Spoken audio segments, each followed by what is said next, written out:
ran over. So I am here late tonight, but so I suppose I will be late on Tuesdays now. But um, hello, we're here to talk about disabilities and any disabilities, physical or mental. And what was I going to talk about? Okay, tonight I was going to talk about transgender issues. So we're gonna, let me get this up. Yeah.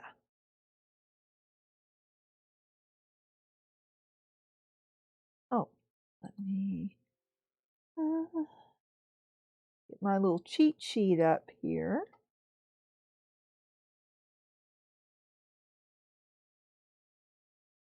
All right. And I'll go over here to my directory.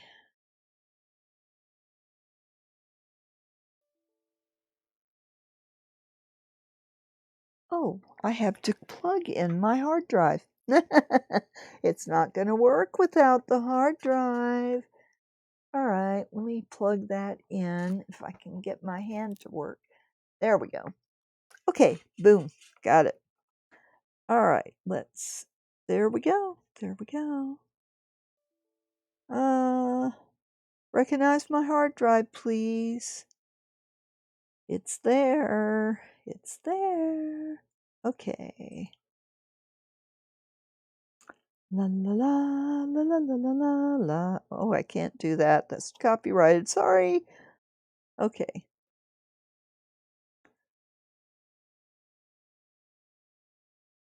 What do you do with a D directory? What do you do with the D directory? What do you do with the D directly early in the evening? Roll down the list until you find it. Roll down the list until you find it. Roll down the list until you find it early in the evening. And my daughter is laughing. Way hey up she rises, way hey up she rises, way hey up she rises early in the evening. Now I got my cheat sheet. So, now this is a difficult subject. You know, transgender issues haven't been in the news all that much until recent years. You know, we've heard a lot about homosexuals, but we have not um for those of us who are heterosexual, this is new to a lot of us. This is fairly new to me, although I've known about these kinds of things for some years because my older daughter is non-binary. So let's talk about what it means to be transgender and what the movement of transgender is all about. So if we look in Wikipedia, oh, I should be changing my scene so you can see what I'm seeing. So here we go. And this isn't necessarily a really kid-friendly subject, so I'm going to call this a PG-13 stream. So you probably don't want children in the room that are younger, but if they're there with you, it should be okay. But I will leave that up to you. So there's the transgender pride flag, and transgender people have a gender identity or expression that differs from the sex that they were assigned at birth. So, some transgender people who desire medical assistance to transition are referred to as transsexual. So this is different from, if you've been exposed to the idea of gay men and um, gays and lesbians, this is a little different and it's a little confusing. So, you know, transgender has been around for a really long time. There were many American Indians who had a third sex that was called Bernache, and that was people who um, did not conform to either male or female. So, and they weren't treated badly. In fact, they were allowed to do their own thing, and in fact, they were special because of their difference. I think that we get locked into the concept that different is, oh, scary, you know. And of course, I'm not talking religion here. I'm a member of the Church of Jesus Christ of Latter-day Saints, and there are materials about transgender in our church library. So I would suggest to members of my faith that you read up there and know a little bit about it because, it's good to know what our church leaders are saying about it. And, we're told to love everybody. So this is my kind of loving everybody thing. Jesus loved everybody, and so we should love everybody. So, from a religious point of view, I'm talking about this because it's an important issue if you are disabled, because we want to include everybody, including people who are a member of the disability group and transgender. So we want to promote understanding of different ideas. Um, I'm heterosexual. I'm not planning to change genders anytime, but for people who want to talk about transgender, it is easy for our youth to get confused. So I want to put this information out so parents can know a little bit about what this is all about. And, if you've got a son or daughter with these transgender issues, to help them. It is a difficult thing, especially with youth, because they're not 18, they're not of age, and there are parents who want to get help for their transgender youth. So I suggest, if you are thinking about therapy, that you get a therapist with experience with transgender issues, because there is a lot to cover here. So basically, we are looking at this. Transgender people may identify as heterosexual or homosexual, bisexual, asexual, or otherwise, or may decline to label their sexual orientation. And really, technically, it's none of our business. We're not going to be asking them to disrobe to see what sex they are, and so we wouldn't want to pry into what they do in that part of their life. It's separate. But what we do need is to understand and love everybody. So we can go on. Transgender is also distinguished from intersex, a term that describes people born with both sets of parts. The opposite of transgender is cisgender, which describes persons whose gender identity matches their assigned sex. So I'm cisgender. I'm also heterosexual. So these terms are a lot different than what we think of if we haven't been exposed to this kind of terminology or even the thought. I've always been comfortable being a girl, although there, have been times in my life that I wasn't too happy about being female. But I've never really felt so uncomfortable with my gender that I wanted to change it. So, and now my battery on my computer is running down because my wire fell out. Sorry. So, here we go. So, the degree to which individuals feel genuine, authentic, and comfortable in their appearance and accept their genuine identity has been called transgender congruence. So, I should put the link. Yes, I should. So I'm going to make my notes here so I can. All right, so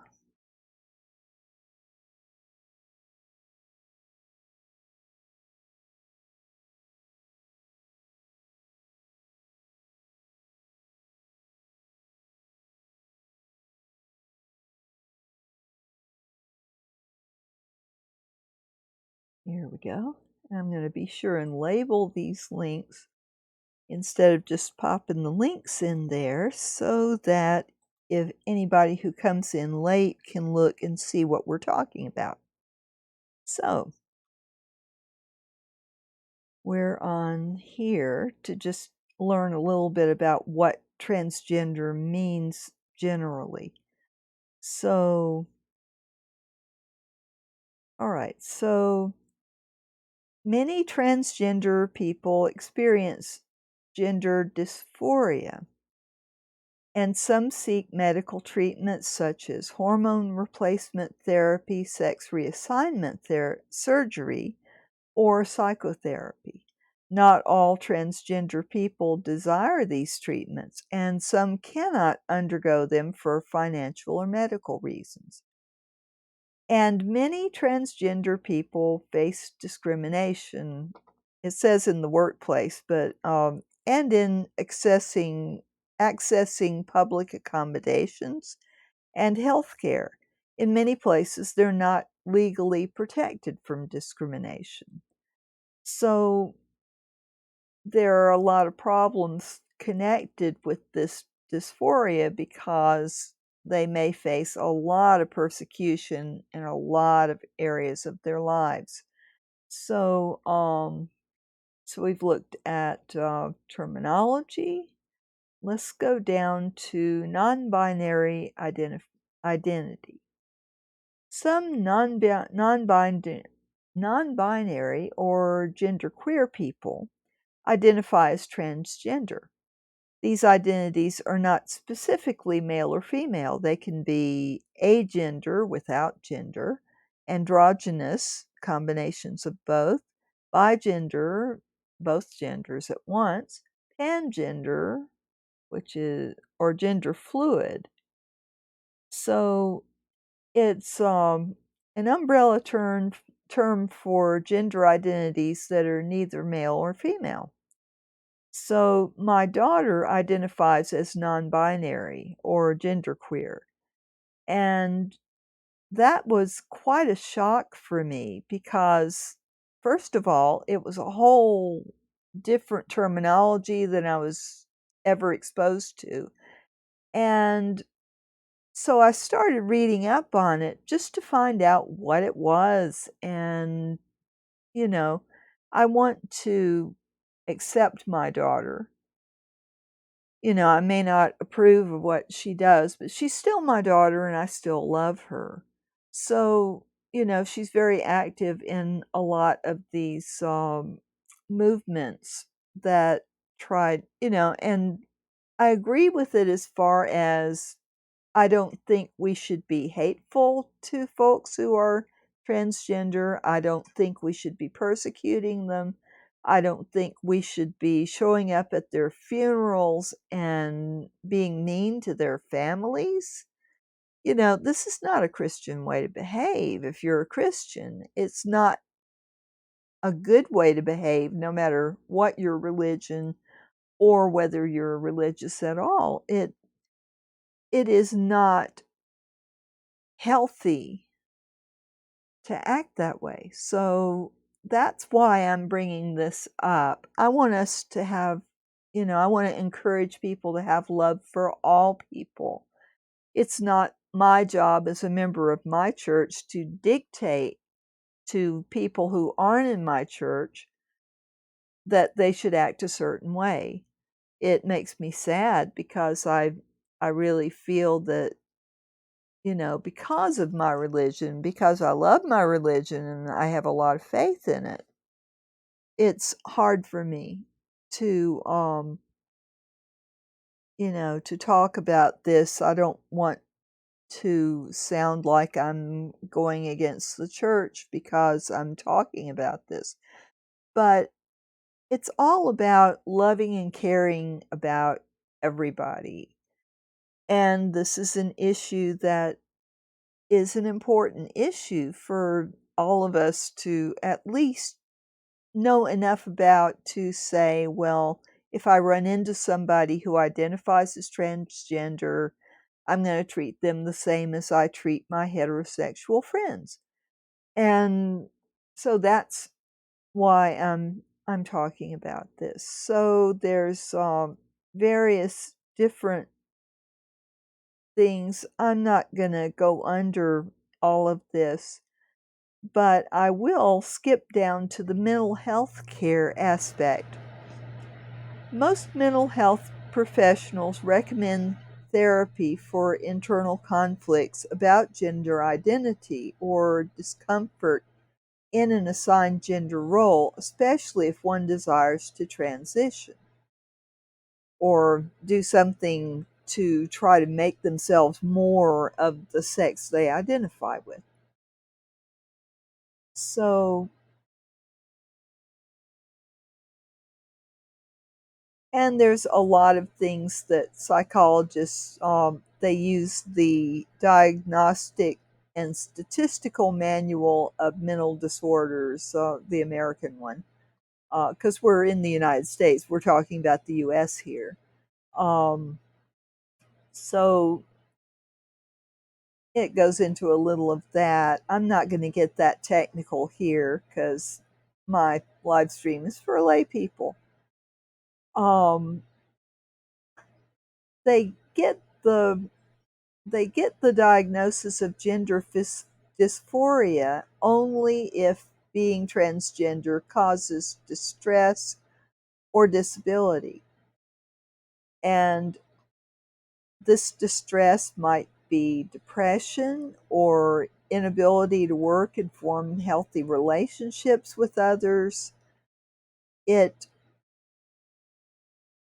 is often misinterpreted as implying that all transgender people suffer from it. And, transgender people who are comfortable with their gender and whose gender is not directly causing the inner frustration or impairing their functioning do not suffer from gender dysphoria. So we want to make clear, well, I want to make clear here that transgender people are not mentally ill. They can have mental illness because of their gender confusion. So if you know somebody that has a son or daughter going through this, it is better to respond with kindness and with understanding if you have contact with that person, because it just trying to talk your friend into saying, well, they just need to stop doing that, that's not helpful, because it is something that if they are having a struggle, they need to be seeing a therapist, somebody that's a professional who knows how to help them with the discomfort they're feeling. If they're comfortable with it and they feel like they are, then we should be respecting, if they used to be a boy and now they're a girl, or they used to be a girl and now they want to be a boy, then I think it's good to respect their agency and refer to them with the pronoun that they want. It's not going to change their mind about it. If they've decided they're transgender and they are now assuming this sexual role, then it's not helpful to them or to us to criticize and say, oh, it's just a phase you're going through or whatever. If they are having a lot of internal struggle and distress about it, then it's not up to people who know them to try to say, oh, it'll go away. No, they need to go to a therapist that specializes in gender dysphoria, because it's, you know, it is possible that a lot of teenagers go through a period in their adolescence. It's perfectly normal for them to, because of all the hormones floating around, they can think that maybe they're gay or have questions about their gender. So what you want to do is get a professional in on this to distinguish whether this is just something sudden that's coming on from stress in their lives, or whether they really are just basically uncomfortable with their sex and they are not wanting to act like that sex anymore. And so a therapist will hopefully take them through some learning experiences, suggest some reading, suggest some activities of self-discovery, to write down some things that they can look at together. And it's a journey of self-discovery. Any therapy is that. So while they're going through the dysphoria, we don't want to make it worse by saying, oh, it is just a phase, it's normal to have, because you don't want to either convince them that they are transgender when maybe they're not sure, or, you know, weigh in on, no, you can't be you can't be having dysphoria. We need not to judge them. We need to love them. So the best thing we can do, if they are in pain, they need a therapist. And we need to listen to what the therapist is saying, and it's a partnership between the patient and the therapist. And how well the success of therapy will be, whether they end up deciding that they are the other gender or they decide they're not. But the purpose of therapy is to help them with their pain and sort through the feelings and make sure that it's not just that normal phase that teenagers go through. And if it's not that, then help the person get to a place where they can be comfortable in their own skin. And this is the purpose of any therapy, is to help the person. It is their choice, ultimately, which sex they identify with, or if they decide not to identify with any sex. A lot of what we think of as male and female roles are learned. And really, there is nothing physical that, what am I trying to say? There are physical differences between male and female brains. They've done research on this, but this research is in its infancy. So, but at the same time, if what's going on in your head doesn't match what role that society expects you to play, um, then that can cause that stress. And there are a lot of things, a lot of behaviors about being male or female that are societal things, and they're not physical in the brain. So, environment versus heredity, and early learning versus later learning. And there are so many things that a therapist has studied in school, and they've had experience practicing under the supervision of somebody who has experience. So, in all of this, a therapist is much better equipped to look at the situation and help the person to go through this journey of self-discovery than we lay people. So that's all I'm saying, is that we need to keep an open mind.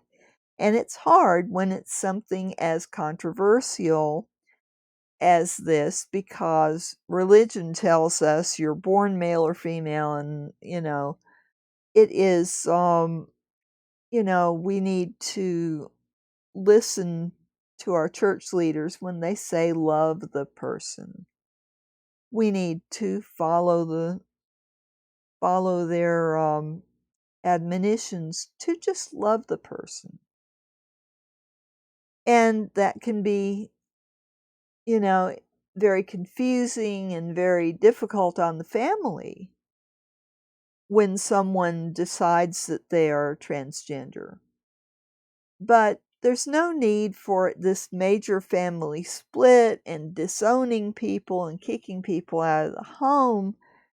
There's no threat to the other members of the family if someone decides they are transgender. They usually do not go and sexually abuse people. They are not a threat physically. They are not a threat mentally. So we just need to love them and accept that they've made this choice. And if they haven't made the choice yet, we don't want to interfere with them going through the process and choosing. And that can be very hard. Oftentimes, when somebody is having problems, the hardest task is to sit down and listen to them without giving advice or trying to argue or all this. It does not help the person, and it certainly doesn't help your relationship with that person. We just need to love people. And that's my message for this evening. Whatever that is worth. Now, I'm going to leave it at that. And physical health care. It's very important to have a medical doctor involved in all of this, because if there is a possibility of the person wanting the hormone replacement therapy and maybe even surgery, the doctor is going to have to be involved and had that doctor for long enough that they are aware of the person's personality, and they can put their input in. And hopefully they are understanding, because we all have biases, right? So, but we want to make sure that the person's physically healthy, that they haven't got anything going on physically that might affect the way they're thinking.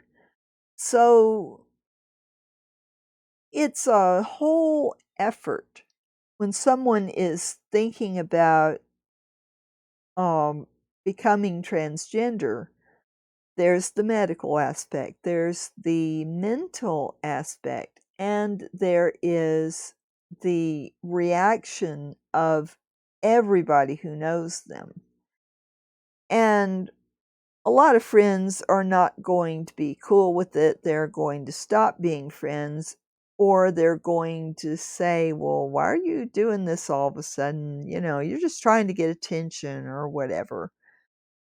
And we need to understand that when someone is having struggles with transgender feelings or not feeling comfortable in their sexual role, it is something that we need to try to hold back from, you know, criticizing or trying to talk them out of it or anything like that. We want to be understanding, give them love, and let them go on this journey of self, exploration with appropriate professionals who can help them better than you can. You can give them the love and support, and they need that. It's so important for friends to not just quit being friends with them because of this sort of thing. And if they're youth, this is a big problem because a lot of youth are going to be cruel.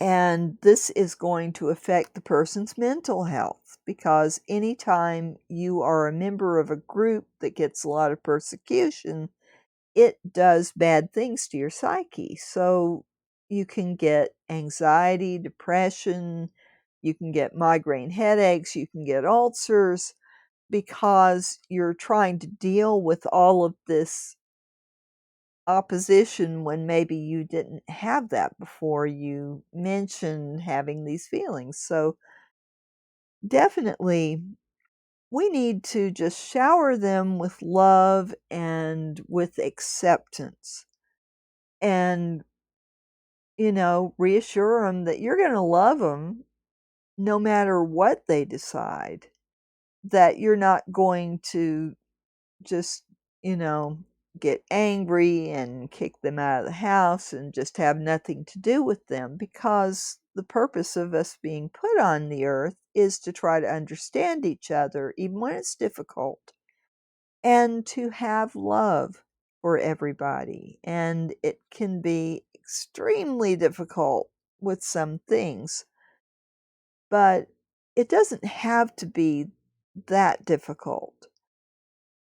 The main thing is, if it's your child, you want to get them all the help that they need to work through this journey of self-discovery and be willing to accept their choices, because ultimately it is their choice to follow this path. And it is possible, if you're in our church, it's possible for someone to be homosexual or transsexual and still be good members of the church and still be following the Ten Commandments. So we need to just love and accept them.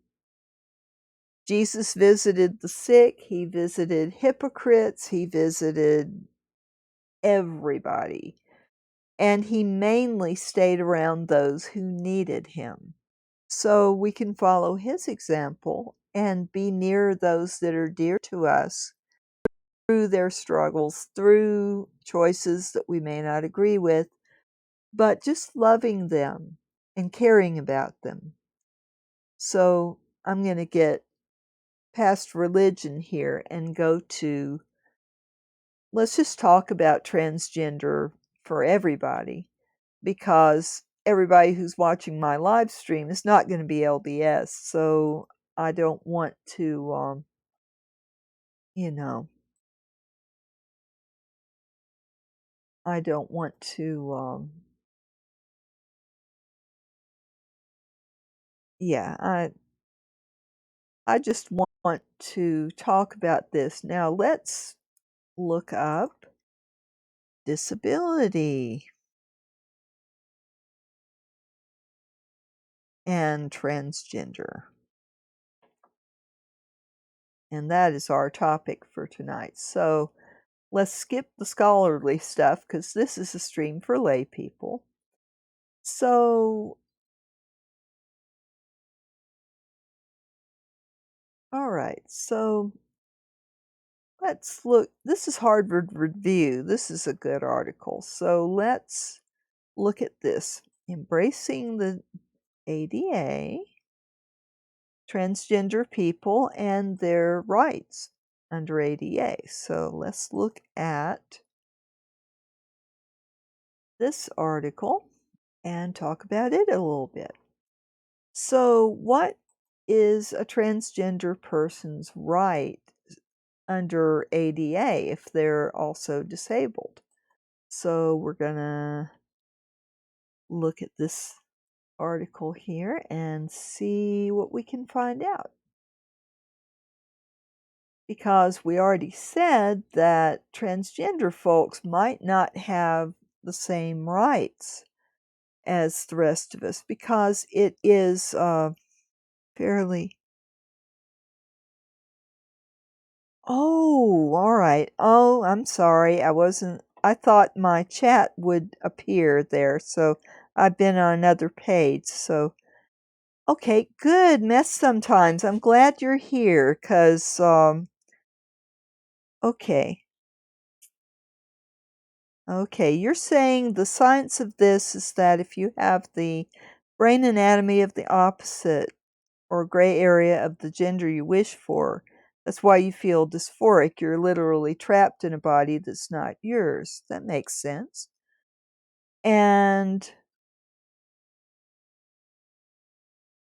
don't forget not to give trans people like yourself a therapist whom will not only prescribe hormones, to listen to you and not just have pills and vaccines thrown in their face. Yeah, exactly. Exactly. Yeah, and you've got choices as a transgender person, so you should be allowed to keep those choices. Exactly. And okay, it's not a choice for y'all. We were born with dysphoria, so there's no actual choice, it's life or death. Okay? I stand corrected. I stand corrected. So, okay. So I will stop saying decides to be transgender. Okay. But what about people that might think they're transgender,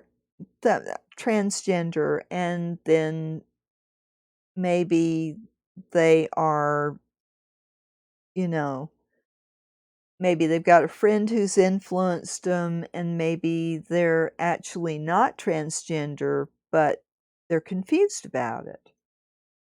So, what would you say about that? Because I'm not saying that transgender people just up and decide to be transgender.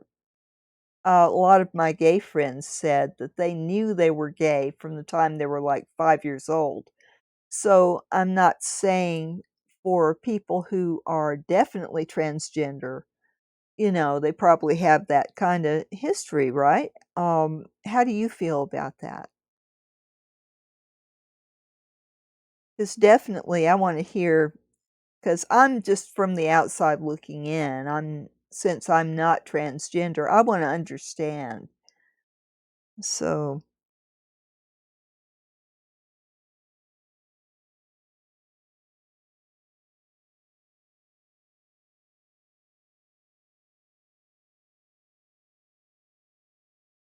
and in the meantime, I'll put this link about ADA disabled people and transgender. So, now I know that I'm gonna have to keep going back and forth between the internet and the chat. I thought I had a chat window in there that I would be able to see the chat, but apparently it's not working the way I expected it to. So I'm awfully sorry about that. Mess sometimes, you're absolutely right. I needed to have your input there. So I am sorry. I am very sorry. So, okay, so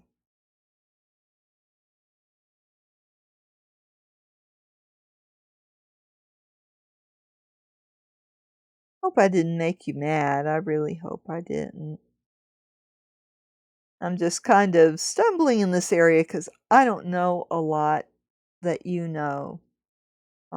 But while I'm waiting for you to type something, I'll go ahead and talk about the ADA and disability rights of transgender people.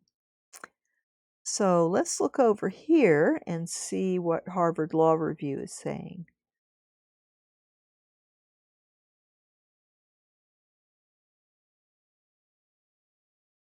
Because all people with disabilities have exclusion, antiquated attitudes, and the failure to remove barriers.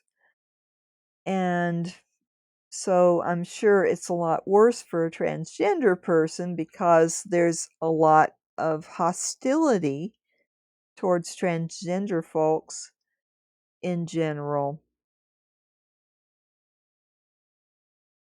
So the ADA covers us disabled people when we need accommodations, as long as they are reasonable accommodations. And sometimes employers consider things to be unreasonable that really are reasonable, but I've had problems in the workplace, so I have my biases there. Um, okay.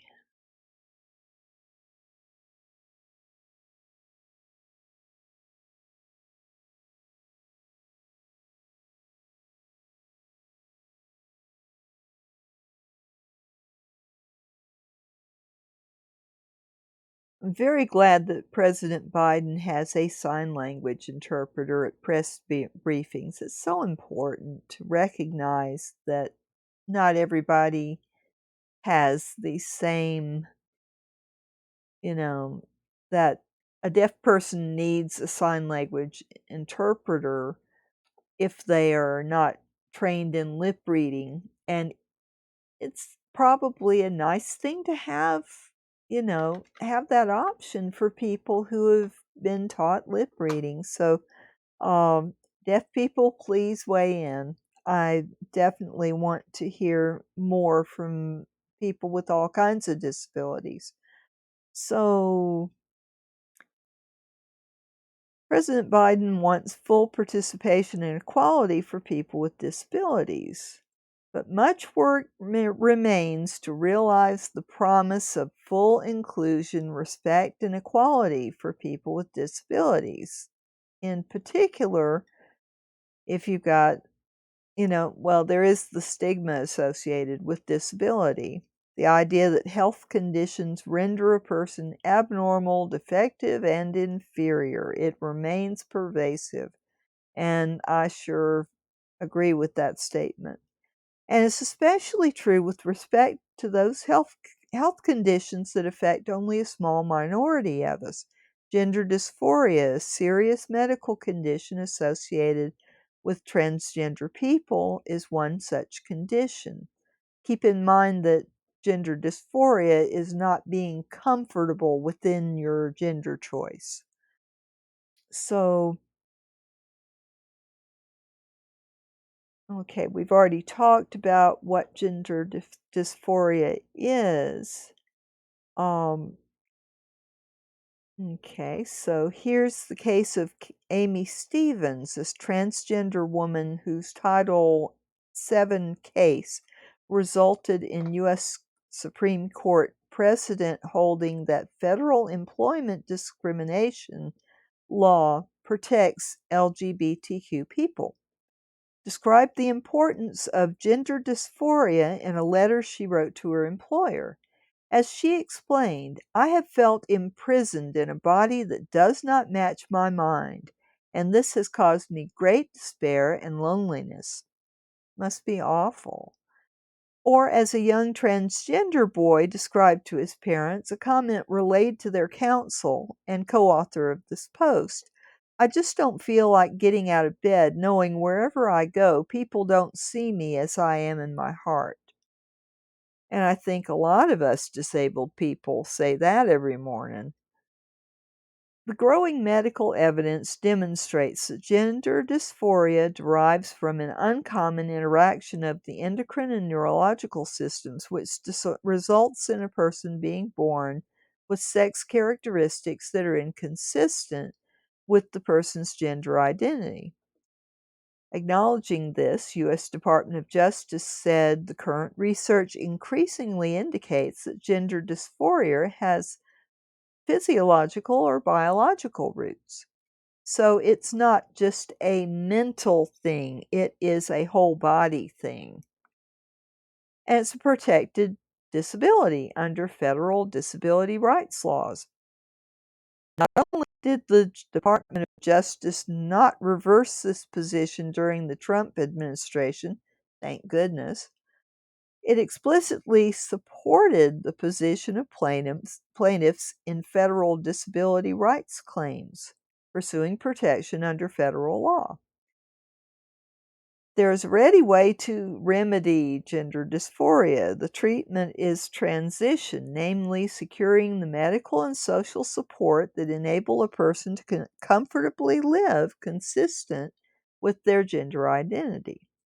Transition is backed by a broad consensus of the national and international medical community, recognized as authoritative by numerous courts and supported by evidence-based medicine dating back over 60 years. So, maybe new to me and a lot of heterosexual people, but it is not a new thing at all. And it has been studied medically and scientifically. So, you know, lawyers do their homework. So, much of the stigma attached to it derives from prejudice. Yep. And stereotypes towards transgender people. Transphobia. Yep. Consider, for example, the active duty and aspiring transgender military service members with gender dysphoria during the Trump administration, who were told by the former president via tweet that they were no longer welcome in the military. Really? I mean, that doesn't affect your desire or ability to fight for our country. Ah, a burden and a disruption. Typical Trump.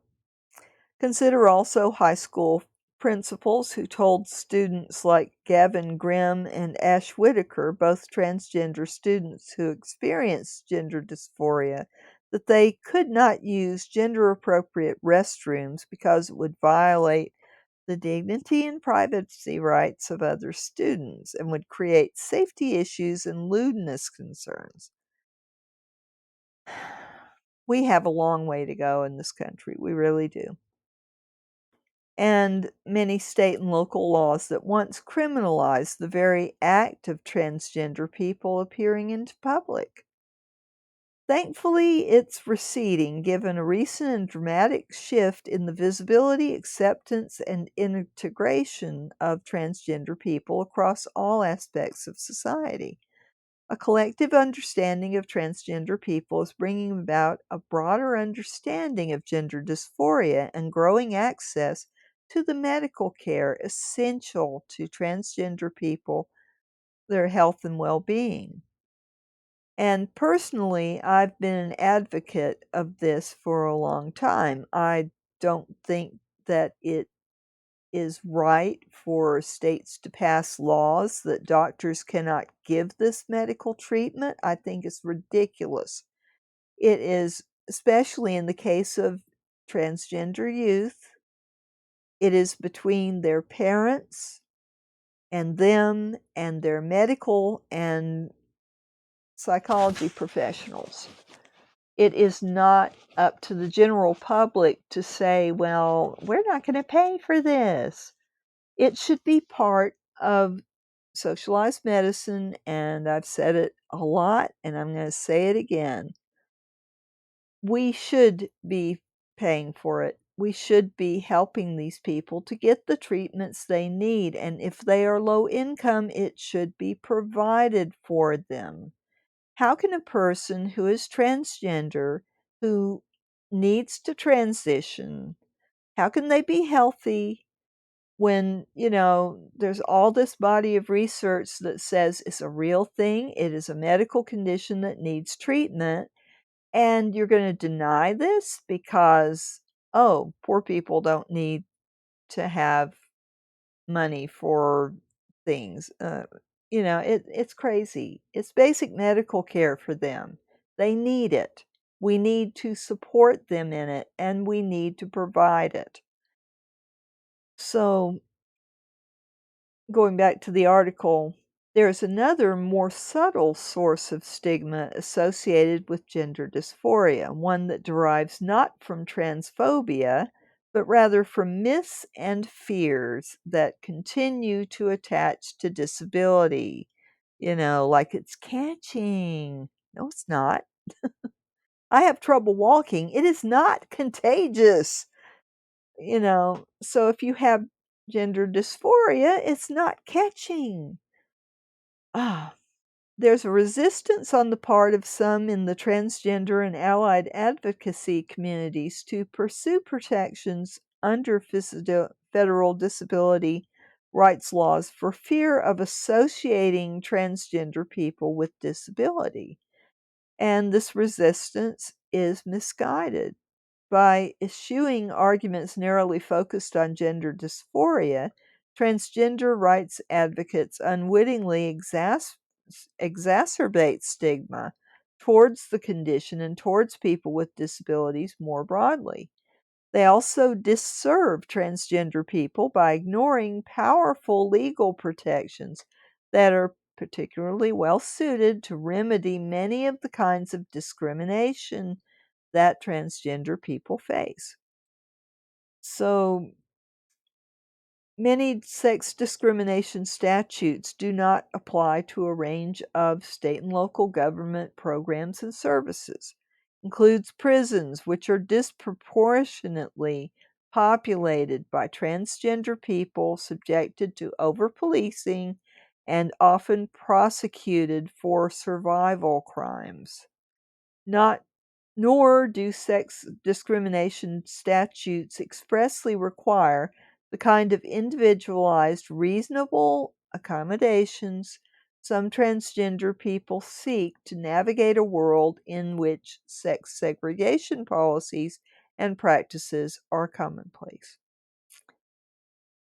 And it talks about Angelina Resto, the first incarcerated transgender person in the country to secure a transfer from a men's to a women's prison following a court order against the Department of Corrections for its refusal to recognize her as a woman.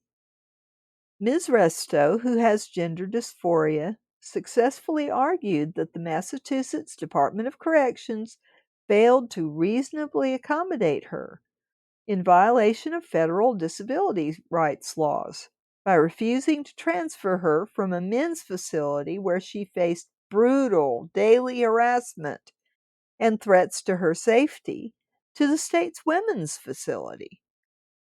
So, numerous incarcerated people have successfully stated claims that prison officials violated federal disability rights laws by housing them according to their birth sex and denying them medical care to support their gender transition. So, I'm glad that President Biden is committed to advancing disability rights, but a lot of work remains. And so we're going to skip down a little bit. And these barriers come from the social, physical, and cultural norms adopted across our society. ADA has done a tremendous amount to help that work, but we're a long way from the day where people with disabilities are fully integrated, supported, and affirmed in our communities. So basically, what this is saying is for people with transgender dysphoria, that it is a disability and it should be treated that way so that they are given the medical treatment that they need. And I can see where transgender people would not want to be seen as disabled because there's all the stigma that goes with being disabled. But the thing is, though, if you've got gender dysphoria, you've got that profound distress and you need medical treatment to be able to feel comfortable in your body. So, it's going to continue to be a very controversial thing. But the medical community are saying that this is a necessary treatment to help people so that they can function.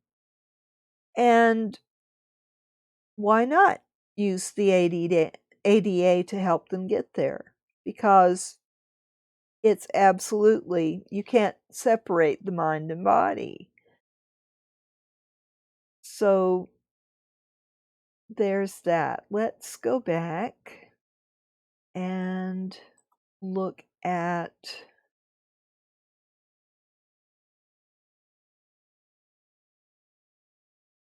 let's see, let's look at transequality.org. So here's an organization that is trying to fight for equal rights for transgender people. So let's see what they're saying. They're saying that ADA cannot exclude gender dysphoria. And I'm going to put this article in our reading list here.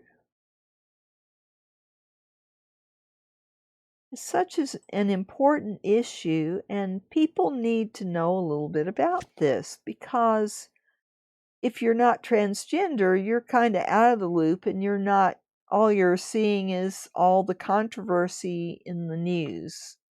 I want to look at what science is saying and what lawyers are saying regarding the ADA. And now let's listen to an organization of transgender people who are fighting for these rights.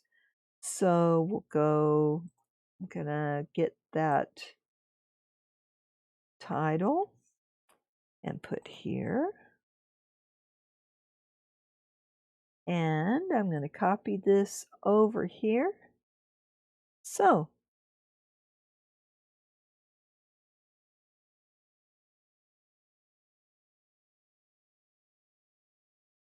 I was hoping that Miss sometimes would come back on, but let's go through this article and learn a little more from the perspective of transgender people. So this is by the National Center for Transgender Equality. And okay, so that's them. All right. So same people. Okay. So, alrighty, I'm gonna get on Facebook and I'm going to, let's see, I don't want to share on Facebook. I want to go to their, I want to go to their thing on Facebook. I will share it later, but not right now. Right now I want to, I don't want to make you wait while I'm doing this. Okay. So that's last Thursday, Monday, May 22nd. So this was back in May of 2017. So this is not a new decision. This is Okay, cool. So I know that a lot of transgender people might not want this protection, but it definitely gives you additional legal options, and that is important. It doesn't mean that you're not able to do stuff because of your gender dysphoria. It means that you have this extra protection to get what you need, basically. Okay. This landmark case was brought by Kate Lynn Blatt, a transgender woman who, for months, faced constant harassment while working at Cabela's retail before they fired her.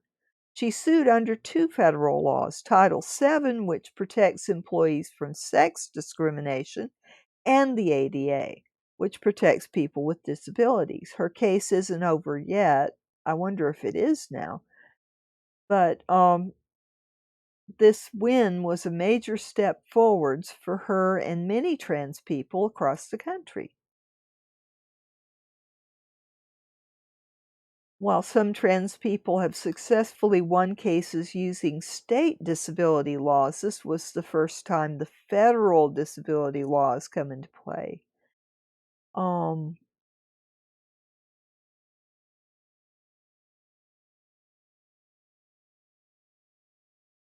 that's because when Congress passed the ADA in 1990, it included an exclusion based on myths that have long been debunked, saying that transsexualism and gender identity disorders don't count as a disability.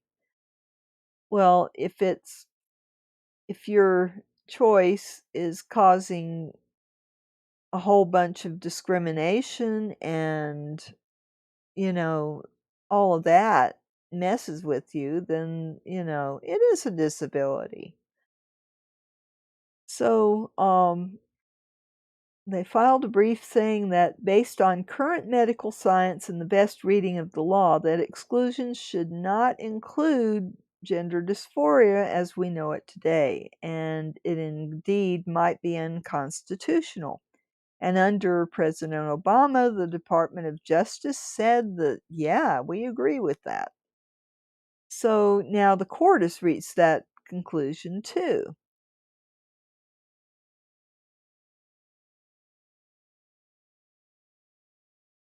So, here's the legal stuff. The judge said that the best way to interpretation of the ADA is that transsexualism means being trans in and of itself. So simply being trans wouldn't count as a disability under the ADA. But the court said the exclusion doesn't apply to gender dysphoria, which is a medical condition that some trans people have. So it's not talking about, it's not saying that all trans people are disabled. It's saying if you have gender dysphoria, then that counts as a disability, which means you can get the treatment you need and nobody can legally stop you. So I've talked a lot on this channel about the issue of disability has different meanings. If you're trying to get Social Security disability insurance, or SSDI, which is what lay people refer to as Social Security disability, then there are guidelines you have to go through, and you know you may have a disability that does not count under that as far as disabling you from working. So when you apply for Social Security disability, you are saying that because of your disability, you cannot work. So it's all through that lens of whether you are employable or not. So just as disability has different meanings in different contexts, then being trans would have different meanings in different contexts. So if you are trans and you're comfortable, you're not suffering, then unfortunately that would mean you're not covered under ADA and you're not disabled. But if you suffer from gender dysphoria, it's a definite medical condition with a particular diagnosis. And in that case, you would be disabled because it's something that is interfering with major parts of your life. And now it goes into that question. So all right, I may have to eat my words again. Let's see. So, does this mean that being transgender is considered a disability? No. Gender dysphoria, a medical condition that some transgender people have, can sometimes be considered a disability that is protected under laws like the ADA. NCTE opposes discrimination and stigma against people living with disabilities, whether that includes gender dysphoria or other medical conditions that many transgender people live with. So, what does this mean for trans people? It means that some trans people have another tool in their legal arsenals to assert their rights, along with other federal non-discrimination laws like Title VII and the Affordable Care Act. And under the Americans with Disabilities Act, it might be possible for some trans people to get a wider range of protections than under sex discrimination laws. One reason for that is the ADA covers some places, including public accommodations like retail stores, hotels, government offices, and government services, where federal sex discrimination laws may not apply or may not offer clear, strong protections. Really? I guess stores are like governments up unto themselves, so they can decide um, about such things, but it's kind of surprising um, that federal sex discrimination laws wouldn't apply in some places. Wow. But um, the ADA's protection may also be stronger in some circumstances because it explicitly requires providing reasonable accommodations to people with disabilities. So, like Caitlin, many people can use both the ADA and sex discrimination laws to make sure they get treated fairly and respectfully. I really hope that our country someday will pass a law prohibiting discrimination, period, because we have these spotty laws and nobody should be persecuted. Nobody should be fired because of a belief they have or because of a condition they have, um, or a group that they belong to. Nobody should have to go through that kind of just merciless persecution. Um, just, it's not I want to say it's not right. It's not right, but it depends on your belief system. So right is kind of one of those ambiguous words at times. But it should not be allowed in our country. We should not hate people. Hate speech should be banned from all social media and all schools. And I really think that public schools have fallen down on the job when it comes to bullying. There is so much bullying that goes on outside of school and in school. And until school administrators take that seriously, and until workplaces take that seriously, because it doesn't end with school, it's in the workplace too.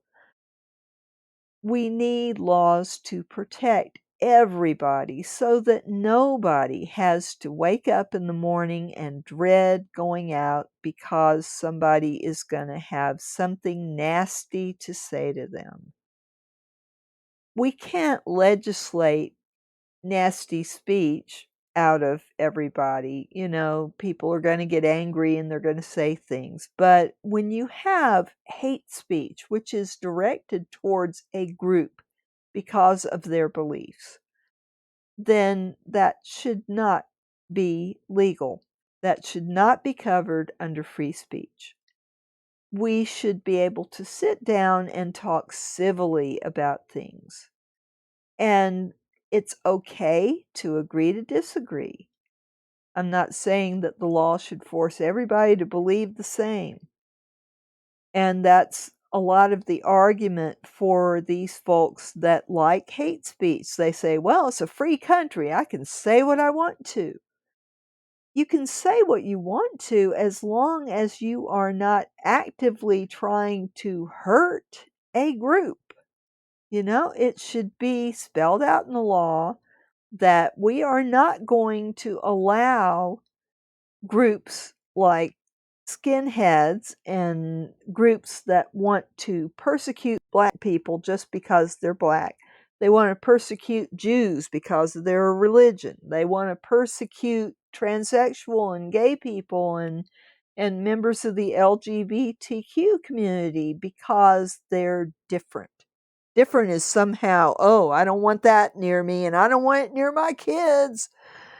But what we need to understand is that there are ways to handle difference. We are a country of difference. For 200 years, we have been accepting immigrants into our country. We have welcomed groups that were persecuted for their religion.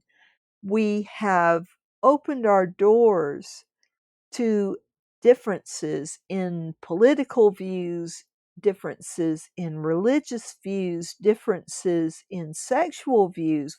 We have run the gamut. So, why can't we be more accepting of people, period? Just like in the schools, there are movements to not have anything about race at all. We're not going to talk about race anymore. This is not what education is all about. If we don't talk about anything different except for a core belief of the majority, then how are we going to learn and grow as human beings? So, the point I'm getting at is we need to love everybody. And yes, I'm a member of a religious group with very rigid views about what constitutes marriage, what constitutes right and wrong. And most people in the country are either a member of a religion or they are not a member of a religion. But all people have beliefs about the world and how it should work in our country and how it should work. But all of this hate is going to come back on us in very bad ways. We need a kinder, gentler way of sitting down to discuss things that are different from the views we grew up with. And it's not a threat to our children to learn that our forefathers made some huge mistakes in the past. Slavery was never right or justifiable. We've always had problems with powerful people getting greedy. We've always had problems with corruption in the government at some level. We have usually overcome that, but there's still problems. We are still a relatively new concept in government. Democracy, the ancient Greeks were into some of that, but really, the American experiment was the first time that a major country decided that we should have a government run by voting, and opening it to everybody who wants to run. So it means that even though most of us don't like communism, you could have a Communist Party candidate in a race. And it's not unheard of every once in a while to see something like that. Now, that's very different than the democratic ideals we embrace, but it's a free country.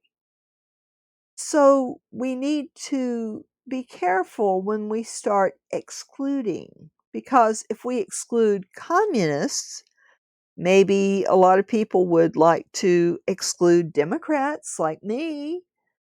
A lot of people would like to exclude independents. You know, once you start excluding, where are you going to stop? You know? Instead, let's sit down and talk about these things instead of saying that, oh, we're not going to teach about race. We're going to ignore the major mistakes our country has made in 200 years. And we're just going to talk about everything that's rosy and good about the government. What does that sound like to you? Does that sound a little bit about like what they teach communist school children about the communist government? That it's all sweetness and light and they should do this. Do we really want to do that? Do we want to exclude all talk about anything that is different than what the majority believe in? To me, that's not freedom. That is, more like a fascist government. You know? We have to leave the dialogue open. We need to be open to our brothers and sisters. We do not have to adopt the beliefs that they have that we don't believe in. We can talk about it. We can share our beliefs. We can share their beliefs and come together somewhere in the middle as far as just being able to have that dialogue. Being able to say, well, you don't believe the same as me, but I love you anyway because we're in this together. We're in this country together. And it's not a threat for somebody to have very different ideas than the ideas that most of the people have. And we are free to join whatever church we want. We are free to join whatever political party we want. We are free to form groups to fight for rights. That is a part of our country, part and parcel from the very beginning. And once we start taking away the rights from this group over here, what's to say that we're going to take the rights from this group and this group and this group and this group, and before you know it, we are limiting the rights of the entire country. I don't want to live in a country like that. Do you? So I'm going to go back and check the chat. I'm not having any response here. I'm sad about that. But hopefully, you know, I got on really late tonight, but it is late, and I'm just going to kind of bring all this together and say that, you know, talking about disability and trans, we're mainly talking about those with gender dysphoria and other disabilities, because everybody who's disabled is not getting disability under Social Security, because a lot of people have disabilities and they're still able to work. So I'm one of those that was unable to work, and I had to fight 4 years for my case, but I won it.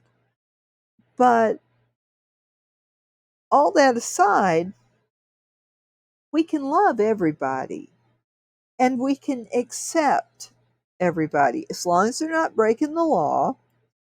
And we really need to look at our laws and say, we incarcerate more people in this country than they do in communist China. In fact, we incarcerate more people than the entire world does combined. Now, if this doesn't make you think that, hey, we need to do something about this, then I don't know. I mean, do you want to be locking up people who haven't committed a serious crime and just treating them like they're all murderers and rapists? I mean, I don't want to treat everybody that way. And I think for even the murderers and rapists, we should treat them with kindness. We don't want to become a police state where we are injuring and killing people because they believe differently than us. We want to make sure that when we put someone in jail, that they've done something that we are afraid that innocent people are at stake. If they did something that they're probably not going to do again, or they're probably not going to cause danger to people, why are we keeping them in jail? Can't we do something else? You know, when we put someone in jail, we are taking that person away from the workforce. We are taking that person away from the freedoms that we all enjoy. And taking their freedoms away is punishment. But really, does punishment work? Look at today's parenting. We have found through the years that spankings, as we were discussing last night, is a form of abuse. Legally, it's put that way. So, you know, the people who say, well, I'm just doing a spanking here, I'm not, affecting my child for life. Well, psychologists say, yes, you are. When you yell and when you hit, you are teaching them that violence is okay, and violence is never okay. So, punishment really doesn't work. Positive parenting is all about when, first of all, when a child spills something, is that wrong if it was an accident? It wasn't intentional. So, why do we punish a child for spilling their milk? Children are going to spill things. They're going to get clumsy at certain stages of their development. This is a normal part of growing up. So instead of getting all mad, the positive parent is going to say, whoops, we got milk spilled. Let's work together to clean it up. And so the child learns, oh, if I spill something, I should clean it up. And that way, we've got a clean surface to cook on or whatever. And by the way, mom's going to help me clean it up. Great, So you learn that, okay, if there's a problem, let's work together and fix it. Let's not, you know, do unproductive things like, if you're not a positive parent, if you're going to spank or you're going to yell at them, why'd you do that? And really, what we're saying with that is, you inconvenienced me, so I'm going to make you feel terrible. That is what yelling and hitting is all about, right? Vengeance. That's not what we want to teach our children. And for those of you who would say that children don't learn if you don't hit them, well, look at my older daughter. She's a functional adult, and I never hit her. And I tried not to yell at her. Now, I have had struggles with that, and I have been in therapy, and I have worked on that. I'm a human person, and I have some emotional baggage that gets out of my control sometimes. But every single time that I yelled at her, I went back and I apologized. I was, you know, ready to sit down and say, "I shouldn't have done that, and what I would have liked to have done was to do this." And usually she forgave me because kids are very forgiving. And we would work together to try to not repeat that mistake. And every time it was repeated, we talked it out. So she learned that if I made a mistake and yelled, that it didn't mean she was a bad person and it did not scar her because of the way we handled it afterwards. And this taught her to accept her mistakes. It taught her that, oh, I can make a mistake, I can learn from it, and I can do better next time. This is the message that parents want to give their children.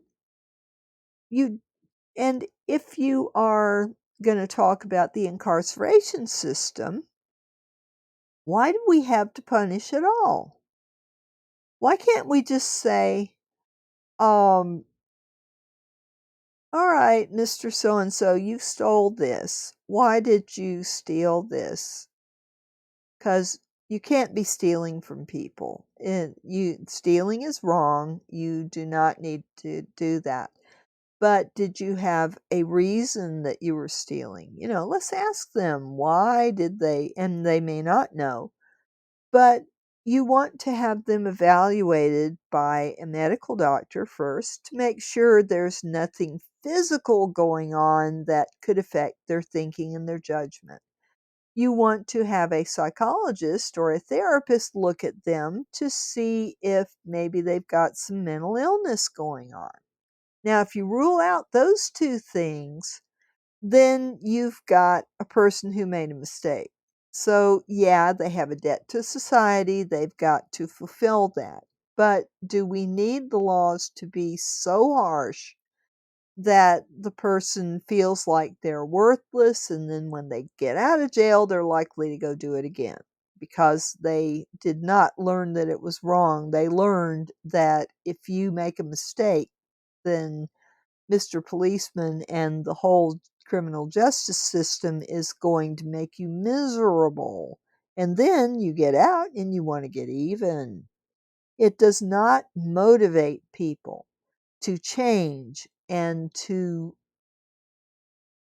fix whatever led to that mistake. All right? So we need to overhaul our criminal justice system. We need to start thinking about how we can rehabilitate people. Because most of those people sitting in jail are rehabilitatable. And we have to believe that. There are a few that no amount of rehabilitation is going to keep them from doing crimes, and if you let them out, they will be doing them again, and you have repeat offenders that come back. But there are a lot of people sitting in jail that could be working on a degree so they can support themselves afterwards. There are a lot of people who can pay their debt to society, come out, and be good citizens. So we want to have the system work towards rehabilitation and giving them every chance in the world to change their behavior so that they can do the right thing and not break that law again. All right? What do? We are very cruel to our prisoners, and people see them having TVs in their cells, and they say, "Oh, they shouldn't be doing that. They should be putting them in a room without windows. They should be." Did that ever work? Really? Can you prove that to me with a scientific study that putting people in solitary confinement with nothing to do all day long rehabilitates them?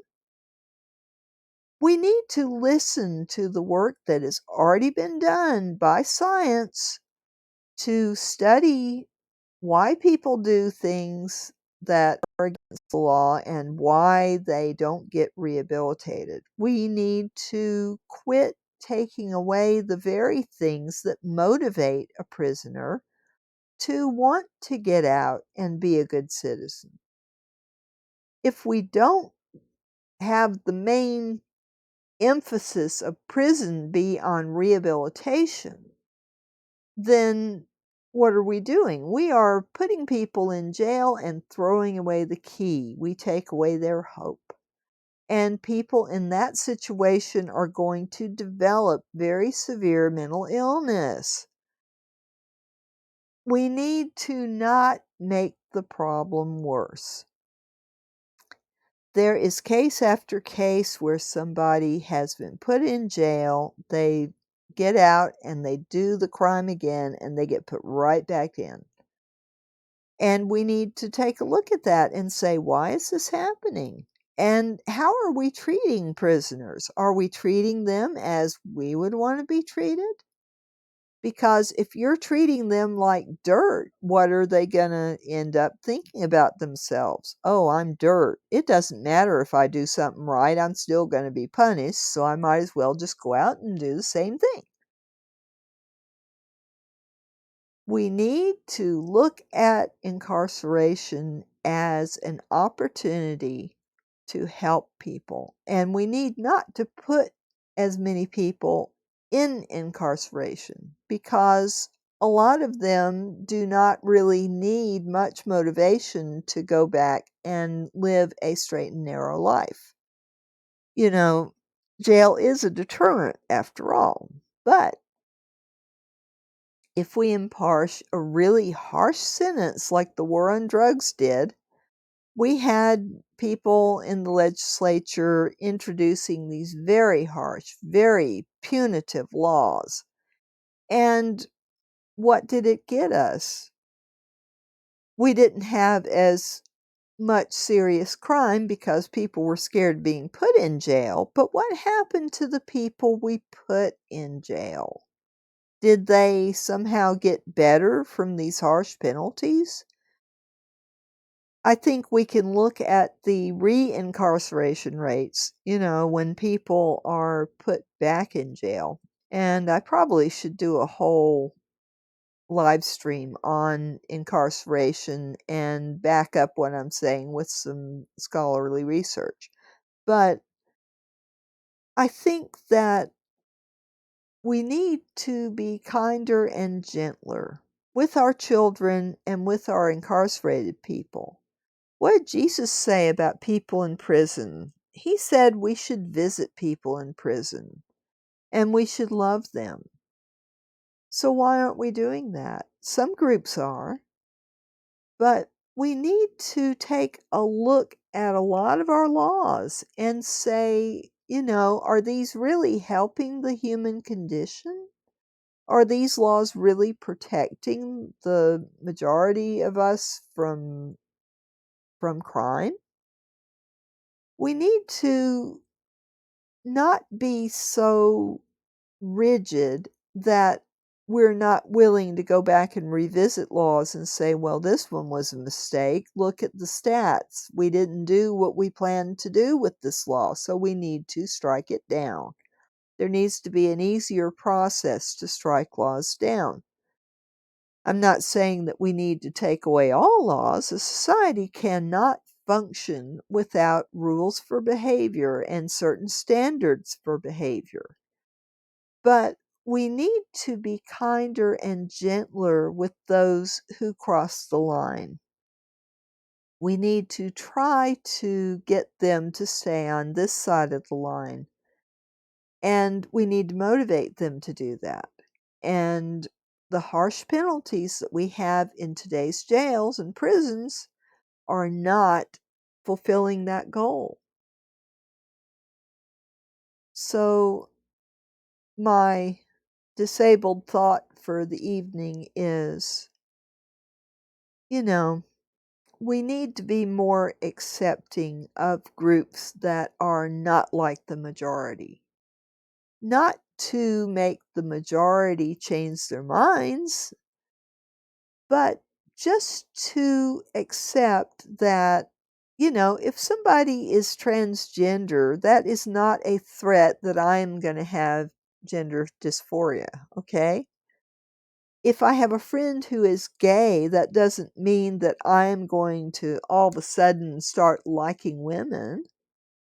If I am friends with somebody who cross dresses, that doesn't mean I'm going to do it. If I am going to be an accepting, open human being, then there have to be times when I get the chance to agree to disagree. You know, whether I agree with a belief or not does not mean that that belief is bad and I need to keep it away from everybody I'm involved with in my group. What we need to do is not, you know, we need to neither glamorize nor demonize difference. We need to all come together. We are all part of this country. And we are all hopefully working towards making conditions better for every human being in this country, whether they are citizens or not, whether they are following the law or not, whether they are believing like the majority or not. We need to open our minds.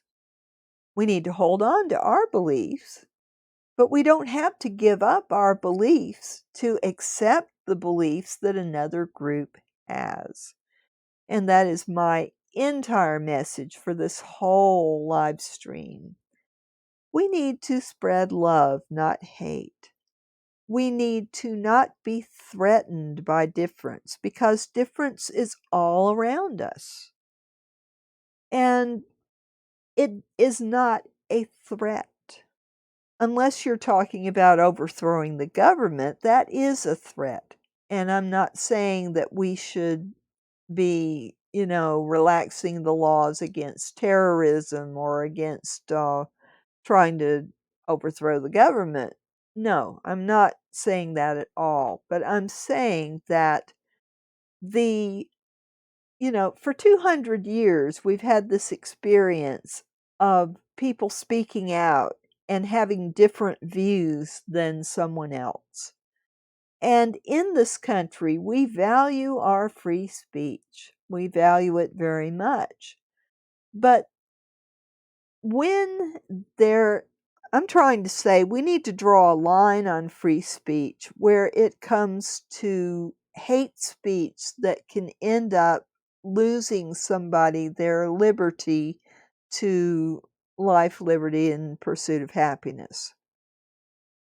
If someone commits a crime, then they should still have life, liberty, and pursuit of happiness, but there is a penalty for breaking the law. They should fulfill that penalty and then be encouraged to come back and be lawful citizens.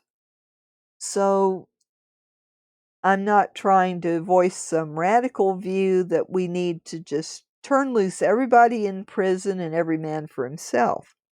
We need to work together as a country. We've got a great country here. We need to continually work to make our laws fairer, but get what we want out of the law. In other words, we don't want people stealing what we have. We don't want people murdering people. We don't want people trying to cause someone to not be able to be happy. And that's what we have laws for. But we need to be careful that we're not so harsh in our law that we forget what it means to be human. Everybody makes mistakes. We need to get rid of the old attitude that, oh, if someone makes a mistake, we need to punish them. We need to really, so they won't repeat it. because it doesn't work. What we need to be doing is talking more, communicating more, and trying to work out our differences instead of being so rigid. And it works with children. The positive parenting stuff is great, and it results in much healthier kids. But then you've got, everywhere in society, you've got people that just have to throw a monkey wrench in the works and say, well, this group is unacceptable. We need to get rid of them. Differences have made this country great because we have groups that have come in and they've contributed to society. We need to realize that everybody contributes. You can't single out one group and say, well, they're not doing the right thing. But hate groups do not contribute. Hate groups perpetuate riots, problems, civil unrest. Any group that preaches hate, that goes out and does terroristic things, should not be a part of free speech, freedoms that we all enjoy. Just saying. Think about it. We need to be a country of love, not a country divided by hate. And as a deeply religious person, I believe that love is the answer. There are times, if I've got somebody breaking in my house and they're going to rape or kill me for what I've got, I'm not going to be saying, look, son, you really don't want to do this. You really need to put that gun down. I'm going to be dialing 911 and hoping that the policeman with his gun is going to show up to help me so that I don't get raped or die or get injured. But I'm not talking about that kind of extremism. I'm talking about, as long as somebody is not threatening a person's life or their mental health, which persecution does, if they're not physically injuring me, if they are not trying to rape me, which is an injury to both physical and mental self, if they're not trying to kill me, then,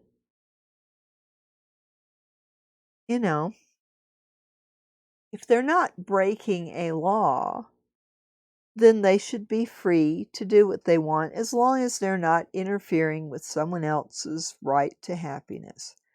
And we need to approach the law and the way that we treat prisoners as, is this achieving our goal of having this person be able to get a job, be able to contribute to society, and not come out of prison so scarred that all they think about is getting even with somebody?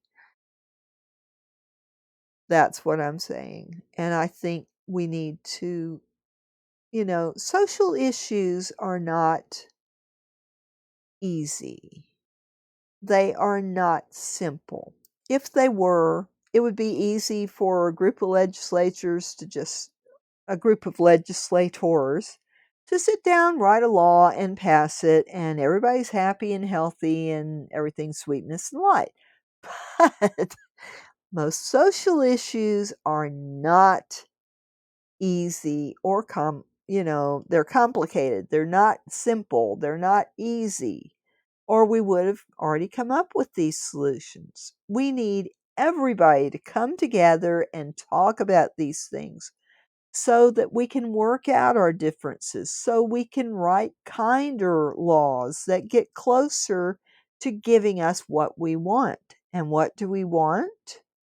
We want everybody in the country to be productive citizens and to contribute to the well-being of society, right? So we need to align our laws with this goal. We need to align how we treat our fellow human beings with this goal.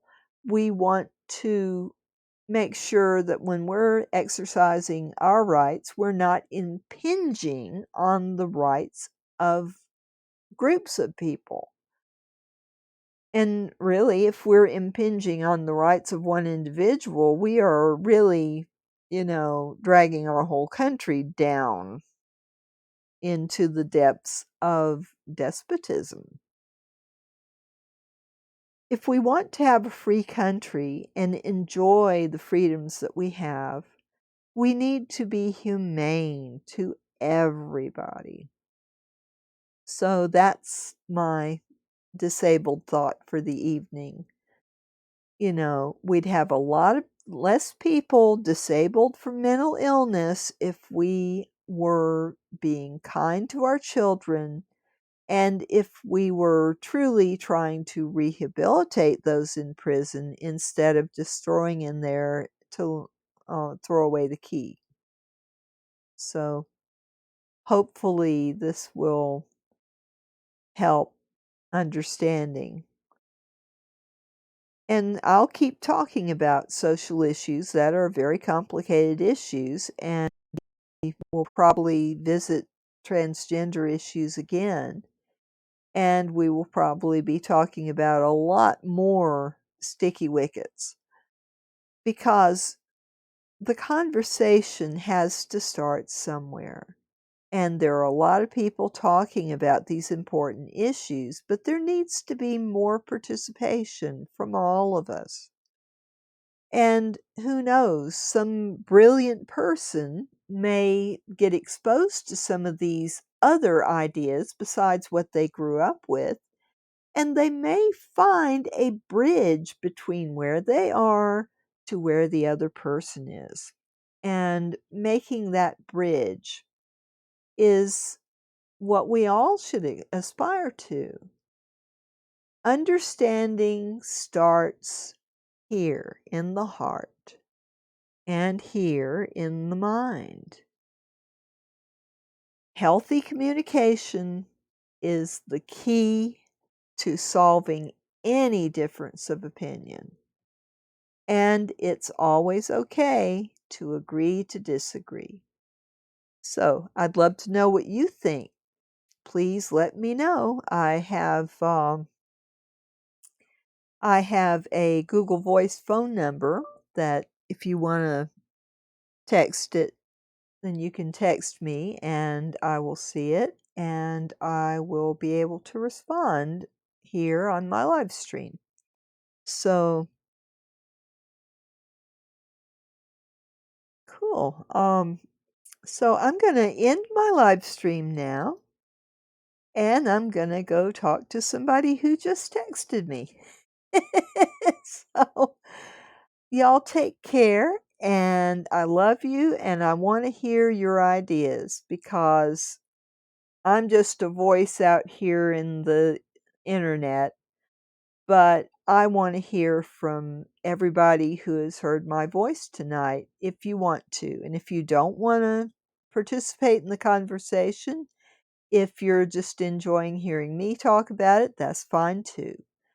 But I would love to hear from more of you about how you feel. If you disagree with me, I want to hear it because communication is the bridge to understanding, and I want to understand. So, especially y'all that are transgender, let me know how you feel because I want to know. I want to understand. And the more people that I meet, who have different views than I do, the greater my understanding grows. So it benefits me, it benefits you. Y'all take care and have a pleasant evening. Good night.